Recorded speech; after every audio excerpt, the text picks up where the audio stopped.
Memoria Sur, un podcast de Diario Sur para hablar y disfrutar de la historia, con Ana Pérez Brián y Curro Fernández Sibaja.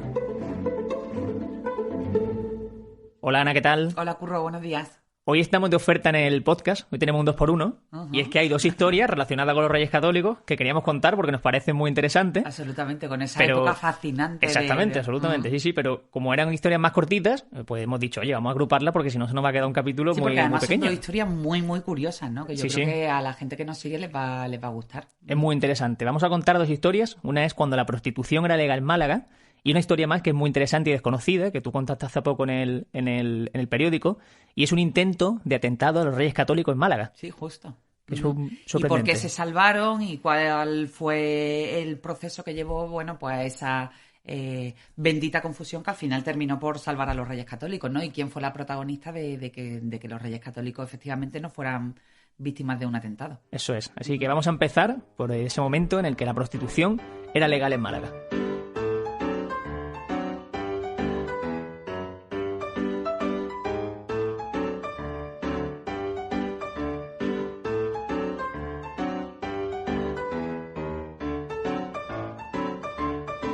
Como decimos, esa prostitución que era legal en Málaga se produjo con los Reyes Católicos. O sea, que puede ser lo contrario exactamente de lo que pensemos, pero así era. Y quiero que leas, Ana, para entender y para empezar a meternos en materia, ese primer párrafo del artículo que, como siempre, dejamos colgado en las notas del podcast, porque me parece insuperable. Está muy bien explicado para entender qué es de lo que estamos hablando. Sí, efectivamente. Yo es que cuando lo descubrí no daba crédito. Mira, esto lo publiqué en diciembre de 2015... y decía literalmente que hubo una época en la que la prostitución era legal en Málaga y no solo era una costumbre aceptada y hasta bien vista socialmente, sino que además reportaba periódicamente una cantidad de impuestos a la corona de España. Más curioso resulta aún que la corona que se beneficiaba directamente de la actividad de los prostíbulos fuera la de los Reyes Católicos, que contaban hasta con la figura de un putero oficial, imagínate, Curro. Uh-huh. Es decir, con el encargado de regular el negocio en las diferentes ciudades. En Málaga tenía nombre. En el caso de nuestra ciudad, el singular título lo ostentaba Alonso Yáñez Fajardo, que era putero del Reino de Granada por obra y gracia de Isabel y Fernando, y cuyo nombramiento oficial se conserva en el archivo de Málaga. Es impresionante. Sí. Que hubiese un nombramiento oficial, que es un proceso para... ¿A qué te dedicas? Bueno, pues yo soy el putero oficial del reino. Exactamente, sí, es que literalmente es eso. Es que a día de hoy lo vemos absolutamente loco, además pero... es decir, que no se utilizan palabras como para esconderlo y nada. Era el putero oficial del que del regulaba reino, nada de la lenguaje políticamente correcto. Uh-huh. Es increíble. Uh-huh. Esta historia va desde el reinado de los Reyes Católicos y hasta la llegada de los Borbones, el primero, Felipe V, y es el momento en el que la prostitución empieza a estar mal vista. Pero hasta entonces, como tú decías en ese párrafo, pagaban impuestos incluso por la prostitución. Estaba absolutamente regulada y se hablaba de prostitutas, de rameras, de casas de cita y de ese tipo de actividad pues con una absoluta naturalidad. Lo has dicho muy bien, ¿no? Esa regulación empieza con la llegada de los Reyes Católicos a Málaga. Y se mantiene hasta principios del siglo XVIII, es decir, se mantiene durante siglos, cuando ya Felipe V, que fue el primer Borbón, ya empieza a ver con malos ojos, pues que la prostitución fuera una actividad regulada por ley, ¿no? Hablar en esos años de putas, rameras y queridas era absolutamente normal, y todo eso estaba bajo la supervisión del putero, como tú decías. Pero ¿a qué se dedicaba exactamente el putero? ¿Qué hacía la figura del putero en Málaga? Pues mira, había efectivamente un putero real, o sea, un putero designado por los Reyes Católicos, que en este caso era Alonso Yáñez, y después había otros puteros que ya se encargaban de manera concreta de cada casa de cita y de cada ramera, de cada prostituta. Ellos en concreto se encargaban de alimentarlas, de pagarle a un médico en el caso de que se pusieran enfermas y que también tuvieran un lugar adecuado para ejercer. Adecuado, ojo, que no estamos diciendo que fuera digno ni con las condiciones, porque ahora después también hablaremos de las condiciones en las que ejercían, pero bueno, que esos lugares estaban además, estaban fácilmente señalado y accesible, sí, exactamente. Sí.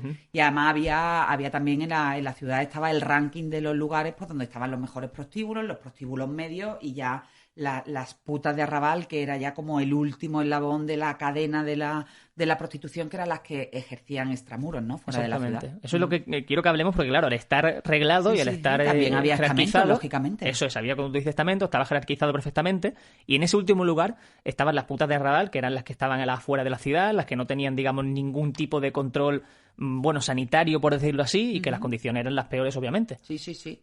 Y sin embargo, los mejores prostíbulos, y además es una situación muy curiosa, estaban en el entorno de la Plaza de la Constitución, las callejuelas que llevaban a la Plaza de la Constitución, que en aquellos años, ya lo comentamos en el podcast de la Constitución, se llamaba la Plaza de las Cuatro Calles.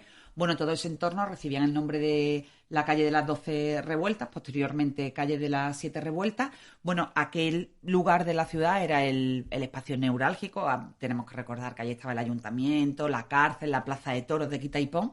Bueno, y los grandes acuerdos y los grandes negocios de la época que se cerraban sobre todo en ese entorno de la casa consistorial, bueno, pues posteriormente se iban a celebrar, entre comillas, pues a las casas de las prostitutas, ¿no? El mayor, en aquella pirámide, pues el pico lo ocupaban las rameras, que eran las mejor consideradas, porque además muchas de ellas incluso tenían los favores de hombres que les permitían, pues, contar con una casa propia, incluso a pesar de que tuvieran relaciones con otro hombre, bueno, pues tener cierto estatus. Y hay una historia curiosísima que a mí, desde que me la contaron, no la he olvidado y que me parece fascinante, que es por qué se llamaban las rameras. Que era porque a las puertas de las casas estaban obligadas también a señalar que aquello era una casa de prostitución, una casa de putas, con una ramita verde. Por eso de ahí viene el nombre de rameras, ¿no? Esa historia me la contaste tú cuando dijimos que podíamos hablar de este tema y no tenías ni idea, me llamó la atención muchísimo. Sí, yo tampoco la conocía y bueno, al final se ha quedado con ese nombre como forma de conocer a las mujeres que se dedican al llamado oficio más antiguo del mundo, ¿no? Muy curioso, la verdad. Si estamos hablando de que había una clase baja dentro de la prostitución y si estamos hablando de que había una clase alta, había también una clase media, ¿no? Exactamente. Que, bueno, en su mayoría se encontraban en el entorno, en la zona de calle Camas, también muy cerquita del centro. Sí, efectivamente. Hay mucha gente que piensa que la calle Camas, porque además esos negocios de la prostitución, yo no sé si tú lo habrás vivido cuando a lo mejor eras más pequeño. No te voy a decir joven porque eres escandalosamente joven, pero cuando eras pequeño... no sé si recuerdas que se hablaba también de que, bueno, de que en la calle Cama efectivamente se seguía ejerciendo la prostitución.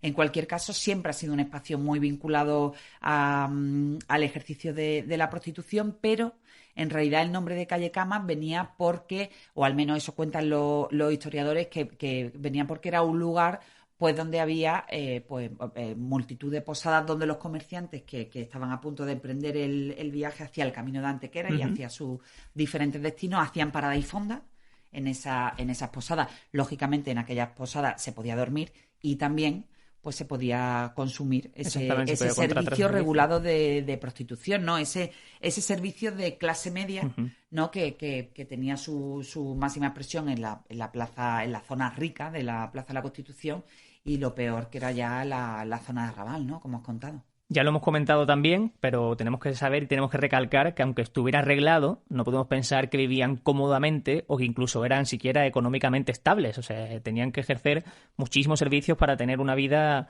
en la media. Y ni siquiera eso, Curro. Hablábamos de las rameras que habían conseguido pues el favor de algún hombre rico que las consiguiera mantener e incluso darle una casa. También estaban las putas viejas ricas, que ya estaban retiradas y que después de años de trabajo habían conseguido llevar una vida más o menos digna, pero en general las penurias que sufrían estas mujeres eran muy conocidas, porque los alquileres que tenían que pagar al putero no eran baratos. Como decimos, dentro de esa regulación era todo más complicado de lo que parece. Y de hecho se dice que las putas lo único que poseían en vida era su ropa, ¿no? Exactamente. Claro, una vida obviamente muy triste y que no les quedaba más remedio en aquella época, desde luego. Sí, además también había mucha doble moral durante todo ese periodo donde la prostitución estuvo regulada, porque a pesar de eso, de que estuviera regulada, de que se cobraran impuestos y de que las casas estuvieran señalizadas y las mujeres señaladas, bueno, pues tampoco era una actividad de la que se hablaba abiertamente. O sea, es decir, los reyes católicos conseguían para la corona ese ingreso extra, pero no se hablaba abiertamente del tema de la prostitución, ¿no? había también mujeres, obviamente, que querían abandonar esa vida y comenzar a servir a Dios. Esas mujeres eran conocidas como las arrepentidas y tenían también una sede donde remediar esa vida anterior, ¿verdad? Sí, efectivamente. Salir de aquello no era fácil, pero bueno, el primer hospicio de estas características se encontraba al lado de la iglesia de San Juan, en la calle Cinco Bolas, y precisamente este primer lugar fue abierto por una de las nueras de Alonso Yáñez, que recordemos que era el putero oficial de la ciudad. Durante una época también, Curro, se fueron al convento del Císter, pero bueno, acogerse a esa opción de la retirada no era fácil. En primer lugar, porque había lista de espera.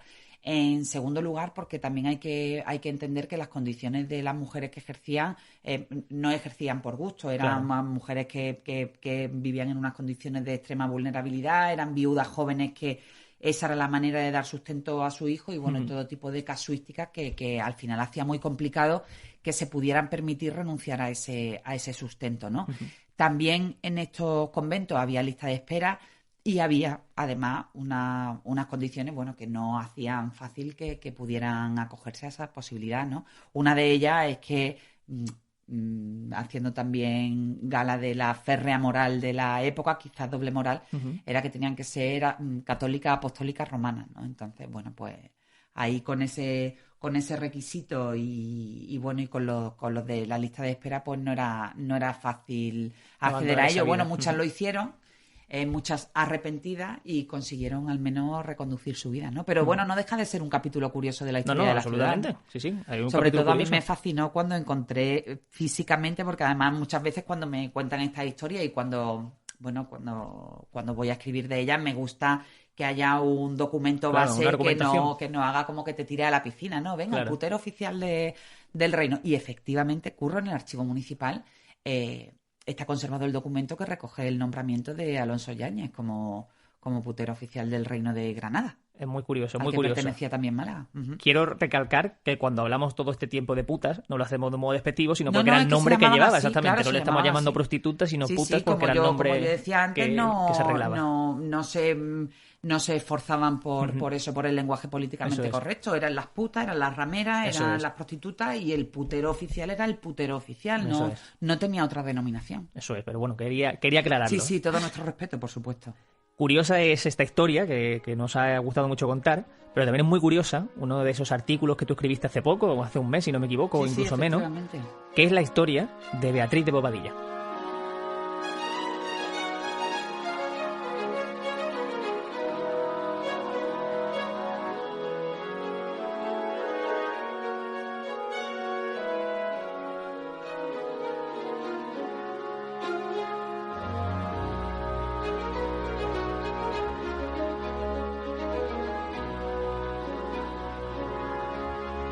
Para que nadie se pierda, vamos a aclarar que la historia de Beatriz de Bobadilla no tiene nada que ver con la prostitución. No. O sea, que vamos a hacer un cambio absolutamente. No tiene nada que ver. Lo único que es que hemos decidido unir estos dos temas, primero por la curiosidad de cada uno de ellos y segundo porque se enmarcan los dos en la época de la toma de los Reyes Católicos de Málaga y Granada, ¿no? Eso es. Que yo creo que fue una época fascinante donde ocurrieron muchísimas cosas. Y bueno, por concentrarlo en la misma época, ¿no? Pero la historia de Beatriz de Bobadilla no tiene nada que ver. Es puramente organizativo este orden de podcast que hemos hecho. Vamos a retroceder unos añitos antes, porque todavía vamos a hablar de una Málaga que todavía no estaba conquistada por los Reyes Católicos. De hecho, estaban asediando Málaga para poder conseguir esa toma. Y vamos a retroceder también hasta esa segunda mitad del siglo XV, que es cuando comienza ese asedio de Málaga, como te digo, por parte de los Reyes Católicos.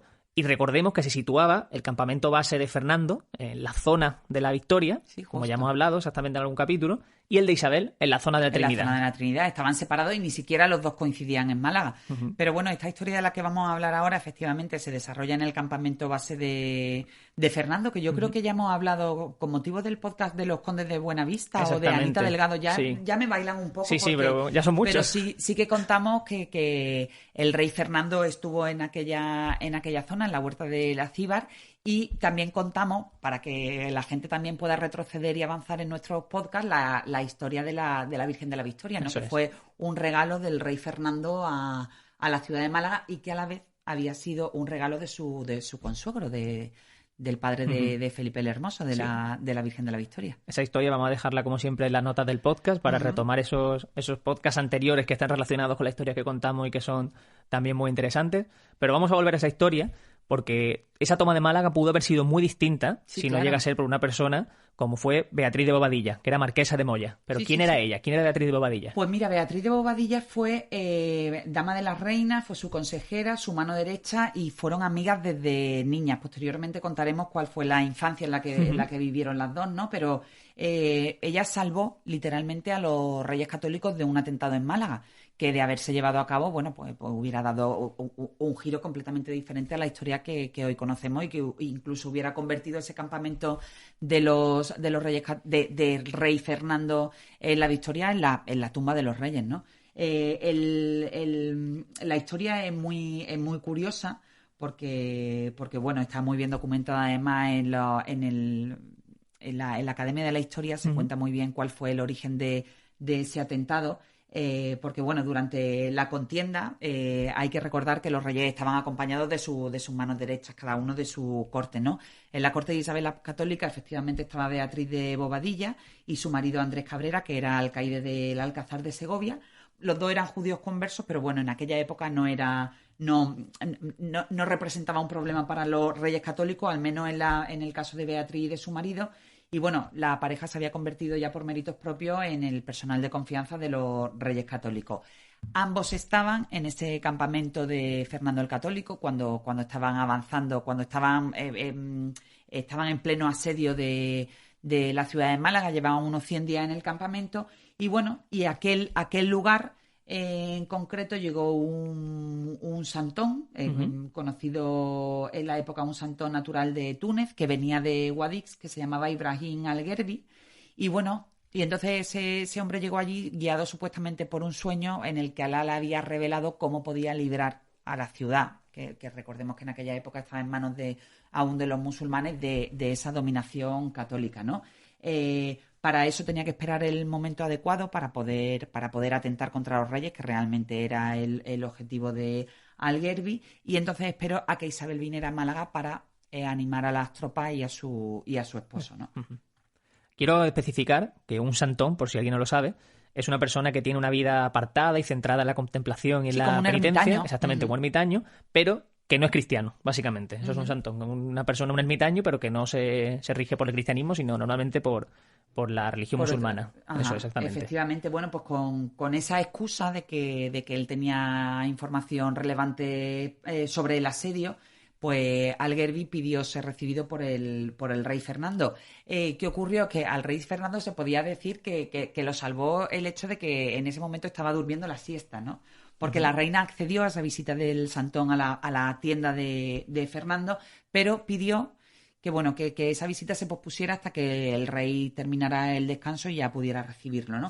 Entonces él fue conducido directamente hacia otra de las tiendas anteriores, que hemos recordado que estaba la tienda de los Reyes Católicos, cada una en un lado, o sea, Trinidad y la Victoria, pero después alrededor de las tiendas de los Reyes estaban las tiendas de su personal de confianza, ¿no? De la gente cercana a los Reyes. Claro.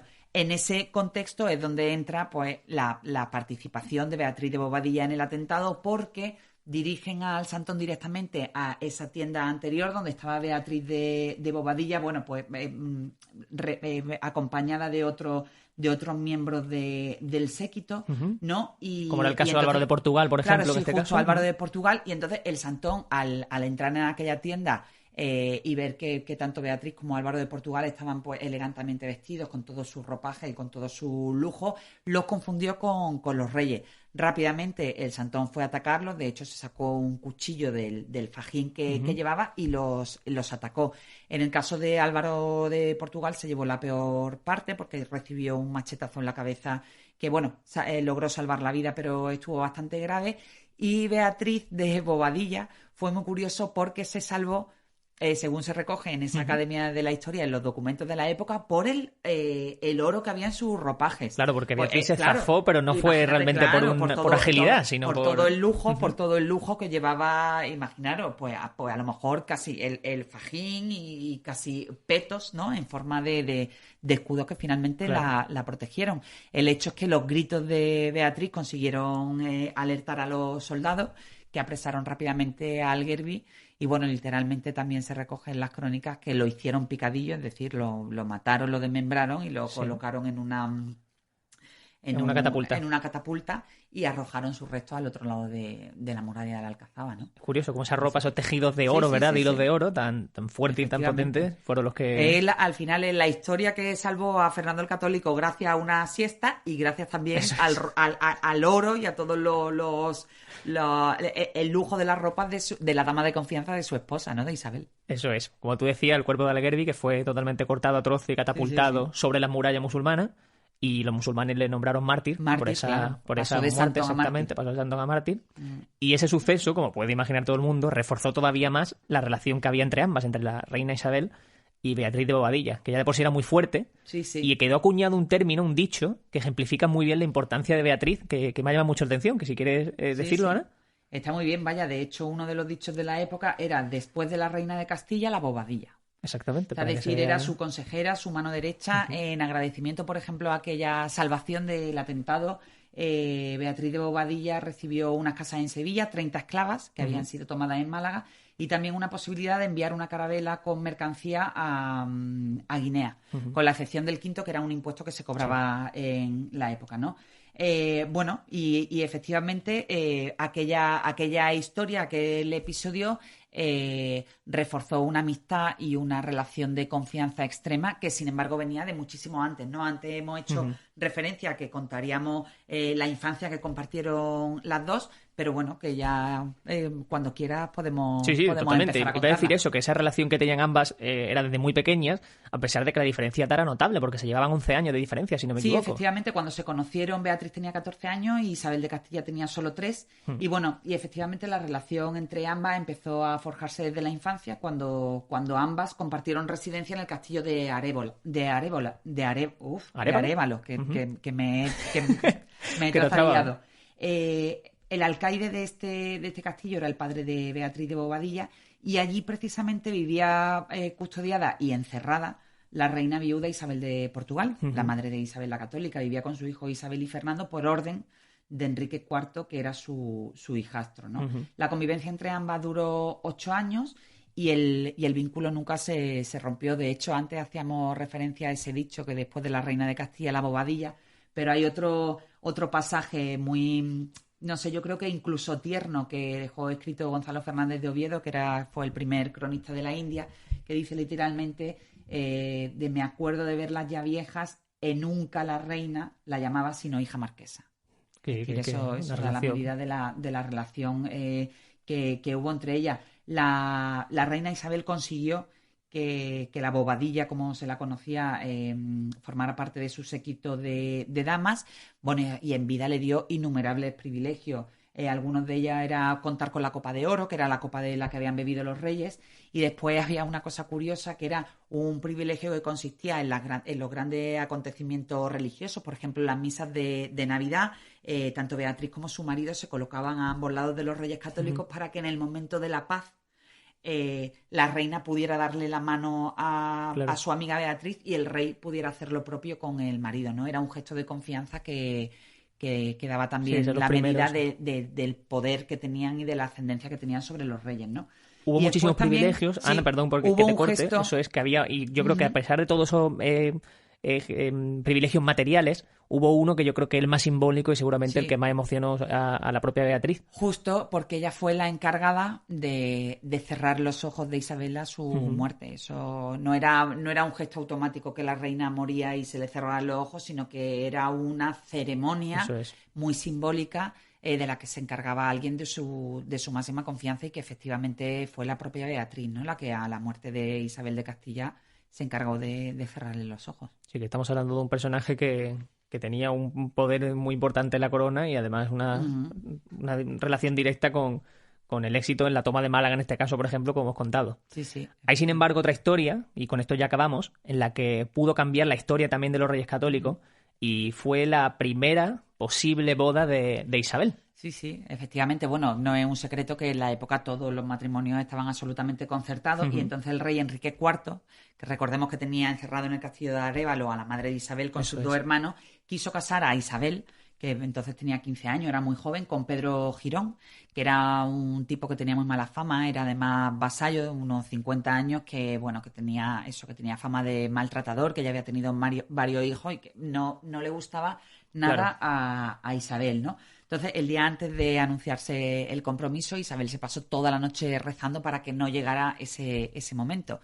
Cuentan las crónicas de la época que Beatriz le dijo a su amiga que no se preocupara, que ese momento no iba a llegar y que ella estaba dispuesta a frustrar el compromiso y la boda, incluso apuñalando al impresentable novio.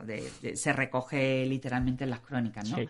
Entonces, bueno, el ataque no fue necesario porque, bueno, providencia divina o naturaleza, el hecho es que Pedro Girón murió en esa noche en el camino hacia el lugar donde se iba a anunciar el compromiso con Isabel. Bueno, se certificó muerte natural, pero hay otras leyendas que hablan de que pudo ser envenenado y que, bueno, y que, ¿por qué no?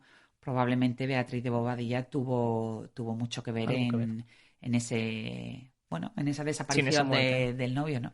El hecho es que, bueno, la historia de Beatriz de Bobadilla también la traemos primero por fascinante y después porque hay un callejoncito en Málaga, en el entorno de calle Alcazabilla, en una de las calles perpendiculares al Museo Picasso, que recuerda, que se llama Marquesa de Moya y que, bueno, recuerda la historia de esta mujer fascinante, ¿no? Sí, que de luego en Málaga tuvo un papel fundamental. Sí, absolutamente. Y que es muy interesante. Tuvo muchos episodios de la historia, porque tú imagínate que Isabel la Católica se hubiera casado con Pedro Girón. No estaríamos hablando de muchas cosas de las que hablamos hoy en día. Absolutamente. Acabas el artículo diciendo que Beatriz e Isabel consiguieron reescribir la historia en diversas ocasiones. Y eso es lo que yo quiero que nosotros sigamos haciendo, sigamos contando esa historia que nos ha traído hasta aquí, como tú dices. Sí. Y yo creo que ha quedado un capítulo muy recogidito, muy resumidito, pero muy bien. Es fascinante. La estancia de los Reyes Católicos en Málaga, bueno, la verdad es que merece la pena rescatarla. Ya volveremos en próximos podcasts por otros detalles de esa estancia de los Reyes Católicos en Málaga, donde incluso se recoge en una de las crónicas. Yo la verdad no lo he podido certificar, pero algunos documentos lo dan por válida, que en ese campamento también de Fernando el Católico se recibió incluso la visita de Cristóbal Colón, ¿no? Qué fuerte. O sea, imaginar lo que tuvo que ser aquella época absolutamente efervescente en la ciudad de Málaga, ¿no? Sí, nos quedan muchas historias por contar y estamos deseando hacerlo. Seguro que retomaremos. Además que sigan al otro lado porque bueno, al final eso es lo que nos da la ilusión por seguir con estas historias que a mí particularmente me encantan compartirlas contigo, Curro. Claro, ¿no? Y encima vemos que a la gente también le gusta y que quiere seguir consumiéndola y nos dice que le gusta y que le gusta lo que hacemos, es que eso ya es doble orgullo. Eso, que nos escuchen y sobre todo también que nos manden sus impresiones y sus propuestas, pues estamos, como siempre, en redes sociales. Yo recuerdo la mía, en Twitter soy @AnaPérezBrián. Eso es, yo soy @CurroFSibaja y allí van a poder seguirnos y en las notas del podcast van a poder consultar todas esas noticias que tú ya has escrito en el periódico, que ya existen, verlas con calma, ver fotografías e ilustraciones. Estamos fichados por tierra, mar y aire, Curro. Nos tienes controlado por donde quieran. Así que, Ana, mil gracias y nos vemos la semana que viene. Gracias a ti siempre, Curro. Memoria Sur es un podcast de Diario Sur. Escucha un nuevo episodio cada semana en iVoox, Spotify, Apple Podcasts y consulta las referencias de este episodio en diariosur.es.